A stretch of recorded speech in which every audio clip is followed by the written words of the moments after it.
next topic we should go through is called international marketing. The bad news, I got two news, okay? The bad news is that it has like 80 slides. The good news, I'm not going to go through all of them because we are not able to do that. So I will try to extract only the most important information from this one.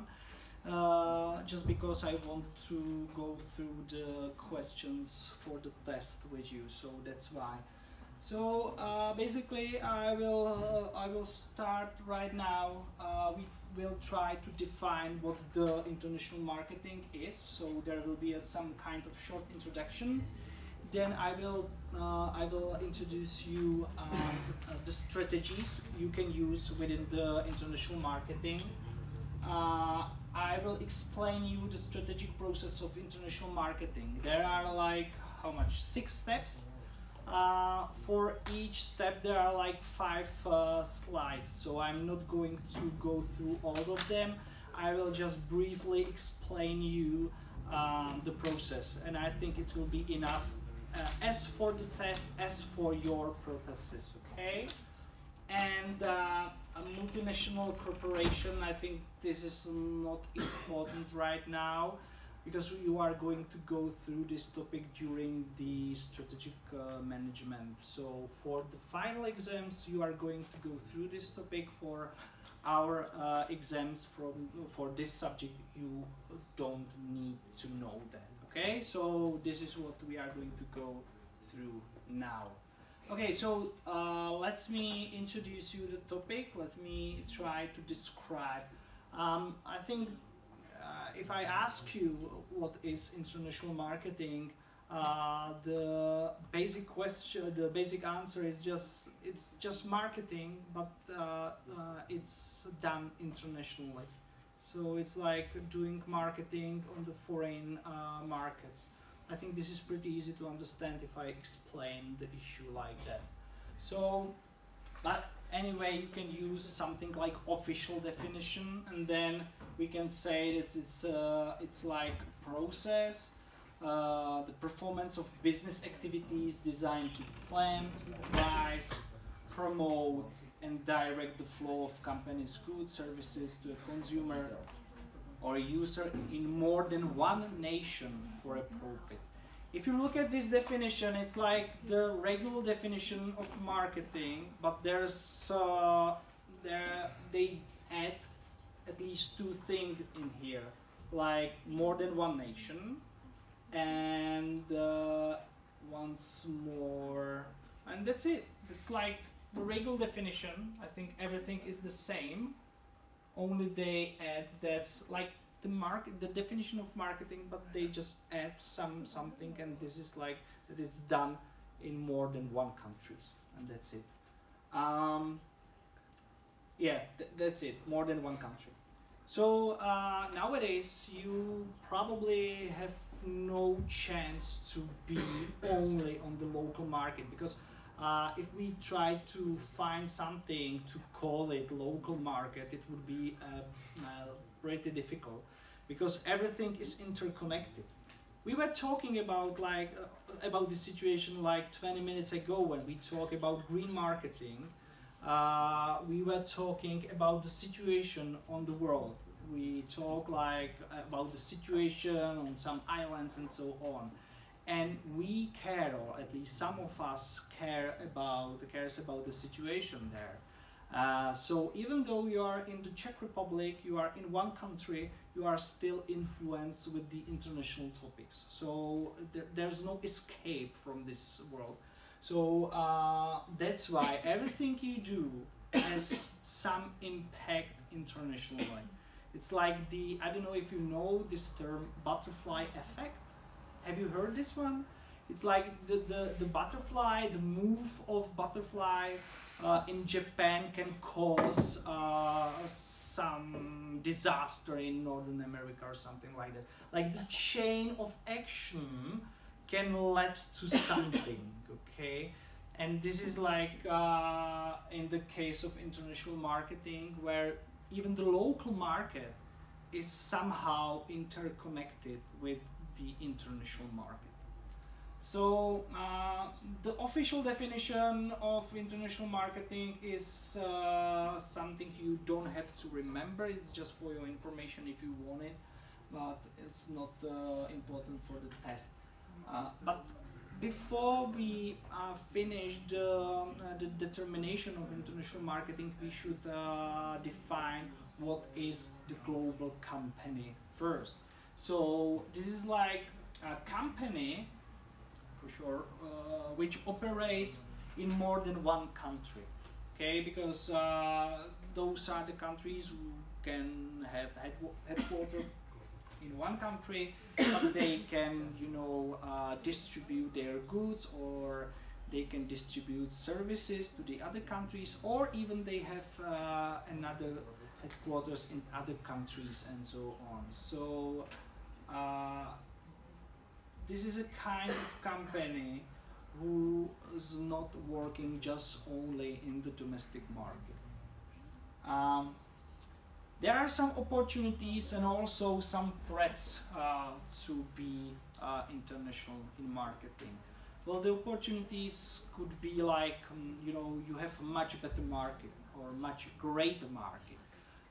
If you are good in something, sometimes you realize that the local market is not big enough for you. If you want to, you know, generate more revenue, you need to have a bigger market. So by going abroad, you are increasing the market potential. Also, there is some potential for investment. If you go abroad, you can invest the revenue or other sources, and you can make a profit from them. Sometimes it's about resources. Like I think I used this case before.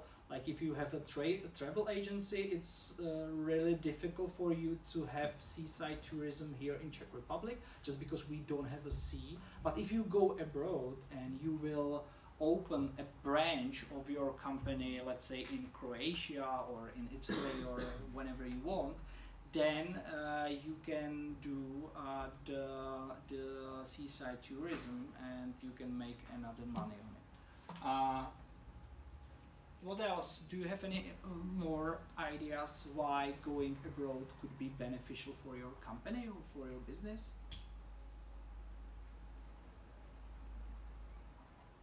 Can we think about it?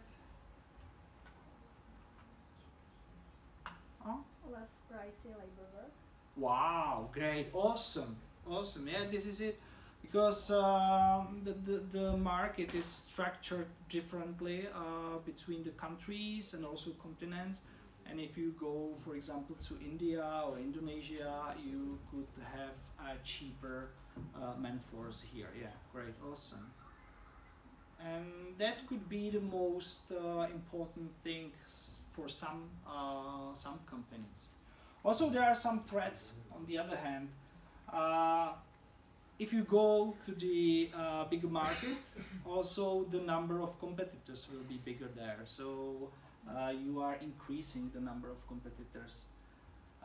Also, there's an increased intensity in competition with also higher market uncertainty, because you don't know the market, the foreign market, as much as you know your own market, because there are some culture differences, there could be some language barriers, and so on and so on. Can you find another threat for going abroad?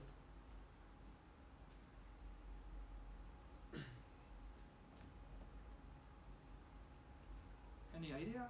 We can face other regulations. Great, awesome. It was the same on my mind. Regulation, that could be a potentially really dangerous, especially if you realize the situation between the year 2022 in Russia and after the war began. Lots of companies has to leave their things in Russia without any compensations. So For them, it was just like loss for this one. So that could be like the regulation given by the government could be a problem, or also the other regulation on the money market or whenever you want. So yeah. Okay, so there are some cons and pros for going abroad. But we need to also know that there is not only one international market or marketing. There are at least three main approaches or three main ideas how to go abroad within the marketing. The first one and the easiest way is something what we call global marketing, within which we consider the world as a one market. Like the whole world is one market and we are trying to serve the whole world with some product. It's a great idea because if you do this kind of strategy, then you can save some money because you can save on the costs of production, the production cost, and it could be interesting for you. But the issue here is like to find one product which can serve the whole world, and it could be a bit difficult because nowadays the markets are culture is so divided and so different that even though there was some time of so-called globalization, so even though after the globalization the world is still diverse and we need to take into an account the different cultures and so on and so on and so on. To think about the world as a single market is great, it's a good dream, but in reality it's a bit difficult. If I ask you about any product which could be sold worldwide, you probably will tell me the example of Coca-Cola, Pepsi-Cola, those kind of things. But there are only a few products which could be sell like worldwide in the same form, in the same everything, right? So yeah, the idea behind the global marketing is great, but the execution of the idea is a bit difficult because you can because of the product, because you could not find the product which would be suitable for all the world around. Okay, so this is the one. Multinational marketing. This is much easier to execute because in this case you are thinking about the world as let's say bunch of different cultures, and you are trying to serve those cultures as target groups. Okay, so you can I think I already used the example of butcher. Okay, so you are butcher, you are producing meat, and you decided to go to Turkey, and you realize that they don't eat pork, so you can focus on other type of meat or other type of meat product to be successful and to be competitive on the market. So, but on the other hand, in Czech Republic, you can sell all the types or all kinds of meats. In India, you will probably won't be able to sell the beef and so on and so on. But still, you can be a world operating butcher, but you are preparing your offer according to the culture limits of each of the country. Okay, so like if you got the market here in Czech Republic and you're preparing your offer according the target groups, the specific consumers like the senior people, students, or the people living in Moravia part of Czech Republic or Silesian part, and so on and so on. So you just divide the world accordingly, but like bigger measure. So it's not a bad idea, and maybe the greatest idea, and if you had an exercise from the Czech version of this subject with Daria Gunina, she told me that she was talking with you about globalization, and the global in this one, the multi-regional marketing, is something which is not new. It's not new idea. It's idea from at least 70s year, but still it's something which can open you the door to the worldwide marketing. What does it mean to be multi-regional marketing? It's like to, on one hand, creating local companies or buying the local brands or companies and taking them into the one group under some umbrella brand or something like that. Like you can create or you can prepare the portfolio of the brands, for example, of some lemonade or some other product, and you are using the local brands, but the corporation is worldwide. Okay, it's a global corporation. I'm just thinking. I said it this one in the Czech version of marketing, so maybe you already heard that. But the story is like when Adolf Hitler in the 30s came into the power in Germany. The Coca-Cola was trying to sell Coca-Cola in Germany. It was an issue. Even though Hitler liked Coca-Cola, he was aware of the influence of Coca-Cola, and also because the Coca-Cola was not just a lemonade or just something to drink, but it was also a medium for some kind of message, because by selling a Coca-Cola you are selling also the lifestyle, a kind of lifestyle of Americans.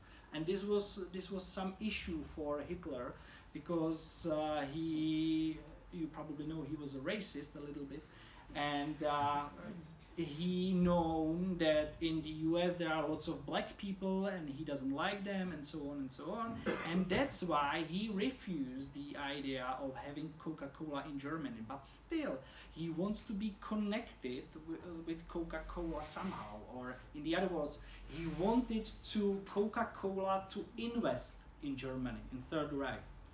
So they made special brand, they made special lemonade for Germany, and they call it Fanta. So if you drink Fanta nowadays, you are drinking the lemonade which Adolf Hitler liked much, okay? So it's great, and it's like a small remembering for Adolf. Anyway, so, but I know it's a bit crazy comparison, but on the other hand, this is how the multi-regional marketing works.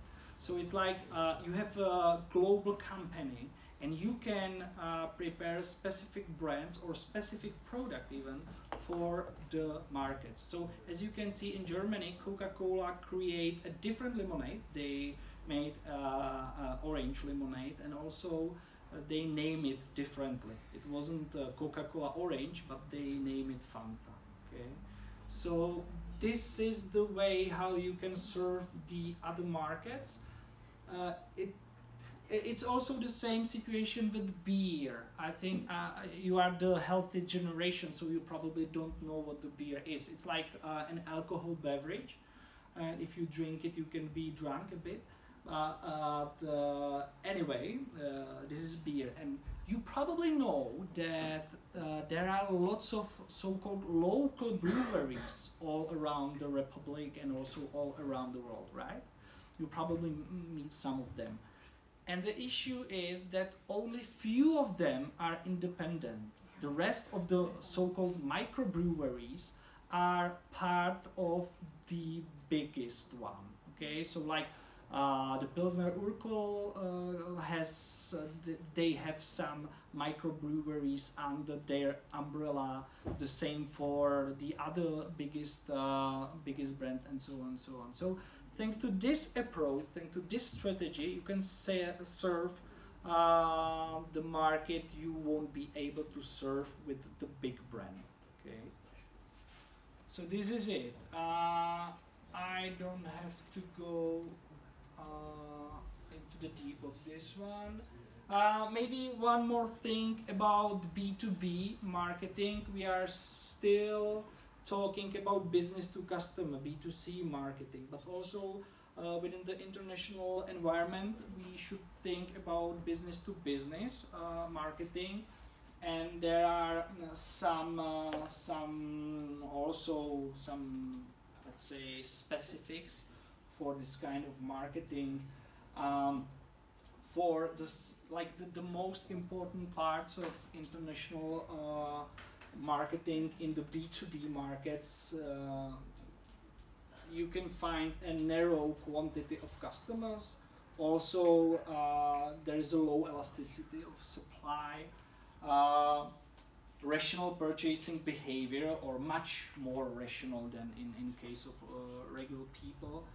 And also some geographic concentration by development of business activities. So therefore, you can find like financial center in Frankfurt or in Shanghai, or you can find some great docks in Hamburg or in Rotterdam, and so on and so on. So it's according the main business area, or the main business area tends to concentrate the other kinds of business in this area. So this is only the specific. What about the international markets, or how to enter the international markets? And now we have some issues which needed to be solved. And what are those? Well, it's like if you go to regular market, not international market, you need to know who your consumer is. So you need to do a research, you need to know the culture, and according to those information you can prepare like product and marketing mix and other things. Okay, so this is really important because the culture differences could be really like crucial, because if you don't know the culture differences, you can make a mistake which can cost you a fortune. In some cultures, like Chinese, if they are not sure if something is okay or if they don't feel comfortable in the situation, they started to smile. So I remember the situation when my friend told me he was in China and he was trying to do some business with them. And he was like, it was funny, they always smiled to me and they were fine. And I was like, it wasn't so fine. If they smiled to you, it means that they were afraid to say no. Okay, so, in future it appeared that I was right, because none of the business talked in the China became into reality. So we need to know how the culture is represented, and we need to know how the people are behaving and so on in order to understand the market. Also, we need to know the ways how to enter the markets. Sometimes, especially within the Western countries, if you are, especially in the US, if you are good and if you can do something and if you can work hard, still there is a possibility to live an American dream, something what used to be called an American dream. Like, work hard and you will be successful. Okay, in the US, especially for the foreigners, this works. This still works. The idea is still alive. But try to be the best, for example, in Czech Republic or in other former Eastern country. It will be a bit difficult. Like, have you ever like be in this situation where when you were the best in something? What the people around you, did they say, "Oh, you are really great. I wish I would like be the same as you"?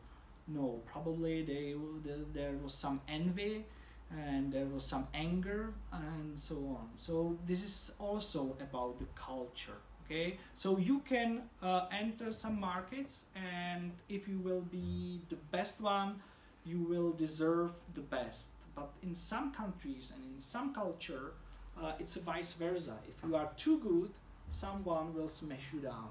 Okay. Okay, so it could be difficult. Also, sometimes to enter market, the foreign market is illegal. There has to be some kind of legal way. In some countries, it's more about the bribes and let's say unlegal way. Also, to what extent must the company adapt its products and marketing program to each foreign country? Sometimes you can use the same marketing program for all your foreign markets. Sometimes you have to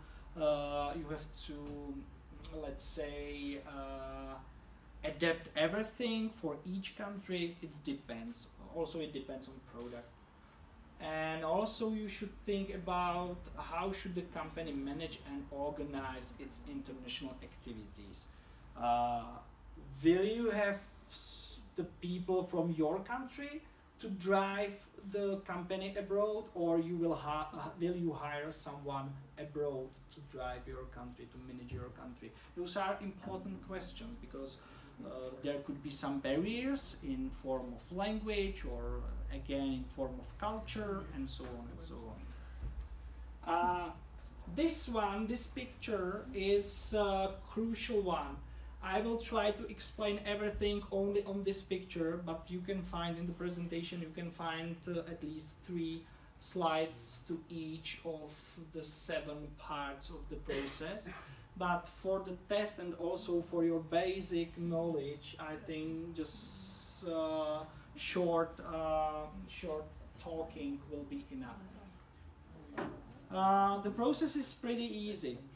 According to, like in the other world, if you think what you have to do in order to enter any market, then you will be able to think also about entering foreign market. What does it mean? Like to enter any market, it requires almost the same activities as you are entering the world market.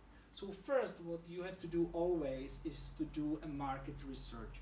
You need to know who are your consumers, if they are, even if they are some, if you can sell someone something, and so on and so on. You need to know their wants, their needs, their behavior, maybe their income, and so on and so on. So many things. As much as you can know, it will be better. Then, whenever you know the market, the size and the people there and so on, then you can start to make marketing plan.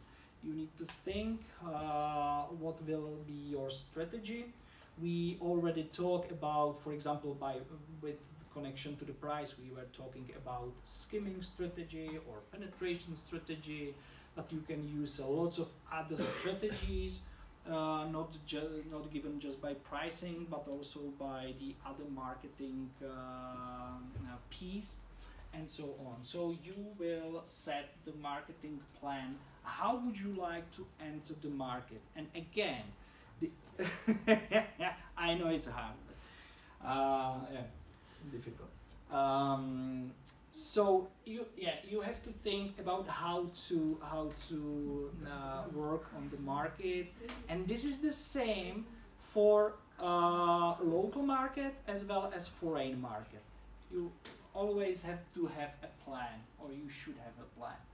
Then you are choosing the form of entry, legally or illegally, or how do you want to enter the market? Would you like to enter like just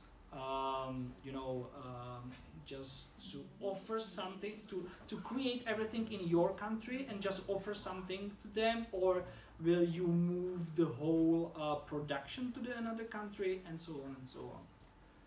Then you have to do a segmentation. You have to choose the right parts of the market, and then whenever you choose them, you can do the targeting, which it's a pity it's not a beer. You know? The sound is the same, but the content is not the same. Almost the same. Okay. So then you can do the targeting, just focus on the group of the market you would like to serve to. Then you do the positioning, you are setting the position of the product. And as a last thing, but not least one for sure, is creating the marketing mix. So basically, if you know everything about the products and if you know everything about the way how to enter, about the market, all of it, then you can create a marketing mix according your knowledge of the foreign market and its culture. So, does it make sense? I think, yeah. This can be in the test or not? Oh yeah, Yeah. this will be in test. Yeah, it's highly recommended to know those steps, because there could be a question: what could be the steps you have to go through when you are entering the foreign market? And put it in order. Put it in order, probably. Maybe I get rid of those questions because they are also difficult for me to check if they are right. So maybe this will be like kind of the open question, you know, like describe the process of entering foreign market. I can imagine some kind. Yeah. Yeah, I know we're gonna talk about it later, so there could be even open questions. Yeah, 2 of them, probably 2 or 3. Yeah. She's sleeping, but she take care about the information even though she is sleeping. Okay, great, awesome. But yeah, this could be in the test because this is important, and also this process is similar with any other process of entering the market. And I think we already talked about something similar within the basics of management. So I think it should be pretty easy for you to remember that. Okay, so. Yeah, so this is the strategic process. I'm not going to go through each of these because it's time consuming. I'll skip some of the slides, and I will go. Yeah. We'll choose. This is very long. I will try to find what is important for you.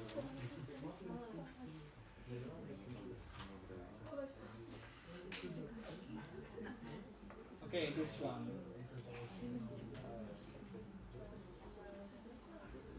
Again, almost with every topic, we are talking about adapting the marketing mix. You know, we talk about green marketing and we try to adapt the marketing mix. We talk about price and we try to adapt the marketing mix. Also, with the topic of international marketing, we need to adapt the marketing mix. Why? Because we are entering the different space, we are entering the different markets, so we need to adapt at least the marketing mix. How can we adapt it? Well, if we think about the product, we start with the product, we need to adapt the product. Why? Because some culture has a different expectation from the product. Okay, so in some cases, the product could serve in a different way in some other countries. So that's why, or therefore, we need to think how the people will use the product. Let's say that you are creating, like, you know, there are lots of soldiers with some injuries from the war. And like the stupid thing, like using fingers to show the numbers, okay, and influence of different culture. Have you ever think that the culture, different culture, could have a different way how to show numbers by fingers? Yeah? Yes, yeah, exactly. This is it. So I don't know what is typical for us. If I show 3, I'm showing it like that. Some other countries can show it like this or this.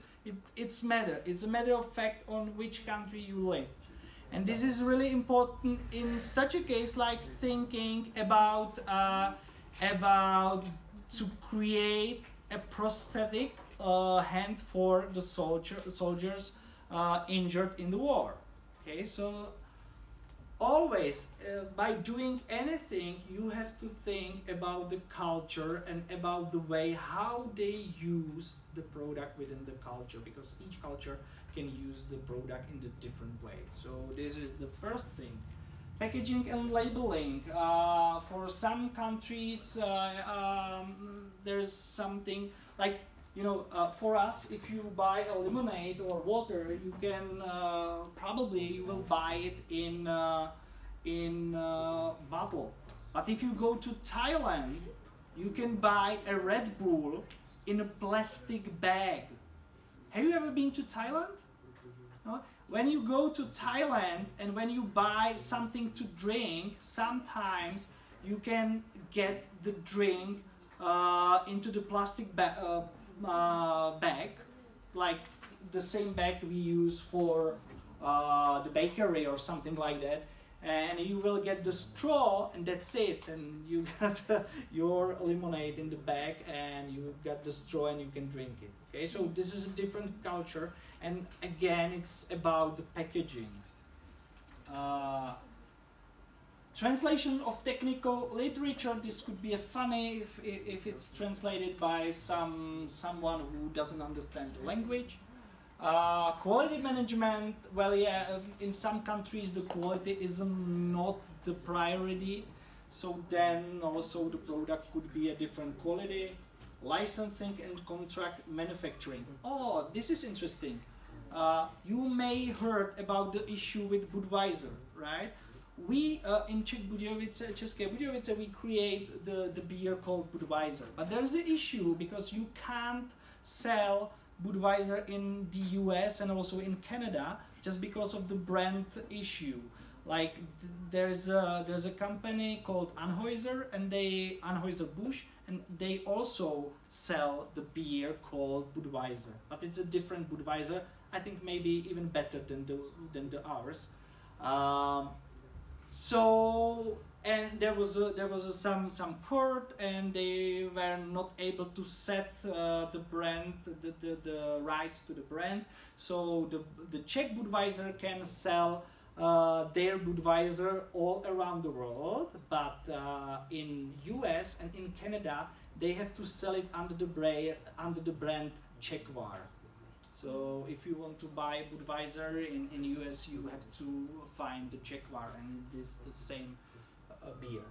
So yeah, so this is it. So sometimes the same issue with Red Bull. Red Bull is originally from Thailand. It was drink for truck drivers, and the guy from Austria, I forgot his name. Anyway. He was on a vacation in Thailand, and he tasted the Red Bull, and he realized that it's a great beverage, and he bought a right to sell the same drink here in Europe. And then he realized that it's much better to create the one here than to import it from the Thailand. So he started to make the Red Bulls in Austria. Forgot the name of the city again. Anyway, so this is about the Red Bull and licensing and so on. Price. You should choose the right pricing strategy according the income of the inhabitants of the country and so on and so on. Also, you need to know the competitors in foreign markets, the discount structures, credit management, choice of delivery terms, and costing and budgeting. Everything connected with the price, you need to know as much as you can about it, and then recreate your pricing strategy. For example, if you go to maybe you already know that, but there are different prices in Drogeria Markt, I mean DM, in Germany and in Czech Republic. If you go to the DM in Germany, everything will be a bit cheaper than in here. The reason is that in Germany they don't have then they don't have to collect the points like we do. Like we probably have the card. It's not club card. How's the name of the card from DM? Active Beauty. Thank you very much. I got the one. I'm collecting points like an idiot. Anyway, but the issue here is like you are collecting the points and then you can exchange the points for some discount. So at the end, the price for the product is almost the same as in Germany.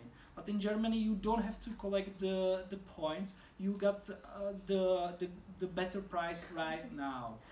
And the reason is like the Czechs loves the discounts. So if you can play with the consumers like they play with us, with the Czechs, they can make the process of buying much more interesting.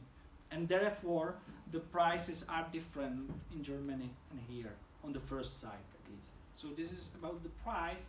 Place, well, you can decide whether you will distribute your product internationally or you can decide if you will produce it in the country of consumption. You can have some control of agents there. Oh, there's a problem with export documentation.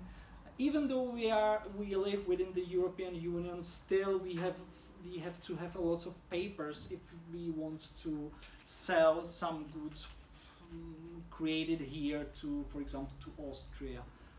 Cargo insurance. Maybe sometimes it's better to establish something what we call joint ventures and subsidiaries. Like basically you make a partnership with some company in foreign market, on the foreign market, and they can help you with all the paperwork because they already have all the license, so you don't need to recreate or create all the license, and you can use their licenses and so on. And what about marketing communication? Sometimes you have to recreate the advertising campaign to be suitable for the specific market, especially according to the culture, the different culture. What is also, control of salespeople. It could be difficult because if you decided to be active on the foreign market and if you decide to hire the salespeople on the foreign market, how would you like to control them, right? It would be difficult because maybe you don't know the language or you don't know the culture and so on and so on. Translation of sales literature, exhibiting, market research and so on and so on.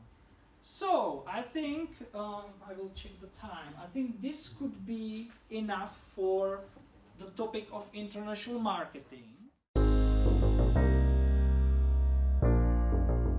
Okay, marketing research. It doesn't matter if you are entering a local market or if you are entering foreign market. Every time the first step of entering any market is marketing research. I already said that like today maybe twice or 3 times, and it's still valid. You need to know who you are going to sell to, right? And that's why you need to have some information. Some kind of information could be obtained for public sources. Like you don't have to do a research for information that they are already in the air, let's say. Like if I ask you how many people are living in this country, you don't have to go outside and start to counting, right? Because you probably won't be able to count all the people living in the Czech Republic. But if you can take it down, you can. But you can use the statistics publication from the Czech Statistic Organization, and you can learn how many people are living in the country. You can also realize how many economically active people are living in this country, and so on and so on. So some information are already in there, and you don't have to let's say learn it on your own. in that case, everything is okay. But sometimes, in some cases, you need some information that are not available or that are available only privately for someone, and this guy or this institution wants to sell it to you. So you need to get your information on your own, and therefore we got something what we call marketing research, which is we call it like systematic gathering, recording, and analyzing of data. Okay, so we are trying to get some information, some data. We are also trying to store the data and also work with the data in order to have some information. Anyway, do you know the difference between data and information? Or do you even think that there is some difference? Probably, as when I'm asking so stupidly. Data is collected information. It's vice versa. Like data are just maybe some numbers or some like data. I can say that data are information without the context. Okay, it's not information. When it's information, you put the data into the context and you get some meaning from it. Okay, so it's like that. So the data are the basic unit, and if you use the basic unit, you can create an information. Okay, so this is just for your information, and also this is a part of some final exam question. I forgot which one, but I sometimes can hear it during the finals. So this is it. Okay. So as I already told, the marketing research is then the systematic collecting, recording, and analyzing of information to support marketing decision making. In the other words, you need to have an information in order to be able to make a decision. Okay. In my Czech presentation, I think I have some sentence like without the information, marketing is blind, and that's true. And this is the same for the management. If the manager, if he has no information, he can't do any decision, or the decision will be damaged, or it could be wrong. Again, we don't have to care about official definition. If you like the definition, you can then look to the presentation. Also, there is sometimes there is a confusion because of the misreading. Those words seems to be the same, but here you can find the word market research, and here you have marketing research. So if this will be in the test, I'm not sure, but if there will be something like that, so please read it carefully, because there is a huge difference between market research and marketing research. Because market research is just only about a market. It's a very narrow concept, and through the market research you just scoping to some part of the market or some target group and their behavior and so on and so on. But if we talk about marketing research, this is much broader topic, and we are researching all the parts of marketing mix. So we can research price, we can research marketing communication, product, and so on and so on. Okay. So this is the main difference, and why I'm also putting such an such a focus on it. It's because the difference of it in English and in Czech, because in Czech literature, instead of marketing research, you can find the word marketing information system, marketingový informační systém in Czech, which is the similar to marketing research.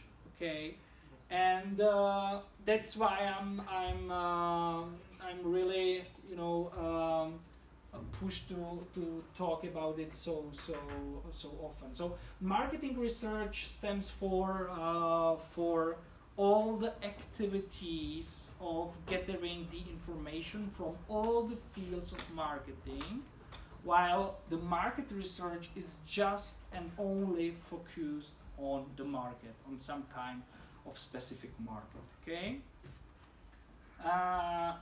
So if we look at the marketing research, we can say that this is the form of business research, and it's generally divided into two categories. The one is consumer market research and business to business market research. Because we are within this subject, we are focused on the first row, the consumer market. Then the next talking will be only about the consumer market research. We are not about the business to business market.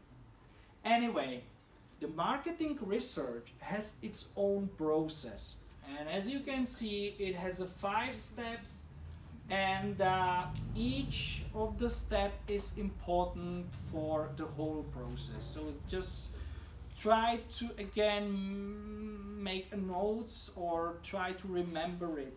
But on the other hand, I think it's pretty easy, and if you take an attention or paid an attention during the basics of management, you already know that process, because if you look at it, it's similar as in the research in management. So the first thing, you have to define the problem.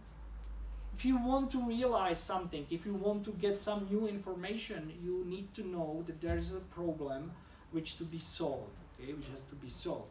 So first you have to define the problem, then you have to formulate a hypothesis. Hypothesis is your assumption of the causes of the problem. Like if you remember at the beginning of this afternoon session, we have been talking about the environmental change and about let's say the approach to environmental changes by the young generation, okay? And I presented you a hypothesis which we have, and the hypothesis says that the reason why the young people are so concerned about the climate change is due to the social media. Okay, so this is the hypothesis, and then you need to design a research in order to be able to test the hypothesis. So if I set the hypothesis, social media is the cause why the young people are so upset about the climate change, then the research design would be like, I will take the social media out of them, I will measure their attitudes, their feelings and everything before I take the social media out of them. Then I will leave them like for 3 or 4 weeks without the social media, and then I will measure the same scales again, and I will see if there is some difference. If, for example, their mood has became better, or if they think about the world in much positive way, and so on and so on. And this is the step number 4. I'm collecting the data. So I collect the data before I take them out from social media and after. And then I can use the basic statistic t-test for measuring the statistical significance difference, the significance difference between those 2 measurements, and I can realize if there is really some difference. So this is step number 5. I analyzing, interpreting, and also I could present the findings. Because I can also realize that social media are not the cause of this situation. So then I need to rethink the whole process, and I need to go back to the design research. So I can recreate the design, or I can even recreate the hypothesis. I can try to research the literature and try to find another reasons for such an environmental grief among the young people. And again, even though I will be successful, I will realize that social media are the cause for the environmental grief, then I can redefine the problem, and I'm again on the starting point, because if I realize that the social media are the cause, then there's another problem. What to do with the social media, or what to do with, you know, to be on the social media, and so on and so on. Does it make sense? Yeah, I think it's pretty easy. I think it's pretty easy. The first one, you just need to define the problem. If you know the problem, then you just think what could be the reason for the problem. This is about defining hypotheses. Then, if you have a hypothesis, you need to find a way how to test them. Okay, it's like you came home and you have a feeling that the gas is leaking, and you have few options how to test it, right? The worst idea would be to use matches, okay? Because if the gas is really leaking, you can explode, right? So there are always at least one way how to do the research. So this is step 3. Then after the research, you collect the data, and then if you have the data, you can analyze them and you can interpret them. So this is the basic process of marketing research. Please try to remember it. This could be in the test. Okay. So, and there are more things, but I think, or I don't know if they are so important. You can find the description of the 5 steps within the presentation, so you can go back if you want. But I think it's pretty easy for you to understand, so we don't have to go through all of them. Maybe this we can use as a last slide for this topic, is the explanation of the terms. I don't think that any of them are put in the test, but anyway, sometimes you can find those terms and it could be like written in foreign language or even the Chinese or something like that. It would be really difficult to understand that. So maybe if you find the term probability sample, so this is a sample in which every member of the population has a known chance of being chosen to be surveyed. It's like you got the whole bag of people, and you will choose every 10 person in the bag. Okay. Then you have a simple random sample. There's a probability sample in which all the members of the population have an equal probability of being picked for survey, and so on and so on. I'm not going to go through all of them because I put this slide into the presentation just for you if you want to know what does it mean, and if you need to understand some English written text about statistics, you can find it into this presentation. At least you will work with those terms next year when you will start to create your own bachelor work. So then you will for sure think about the statistics, about your research, and then those terms could become handy for you. So this is it, and I think that could be it for the marketing research. So thank you for your attention.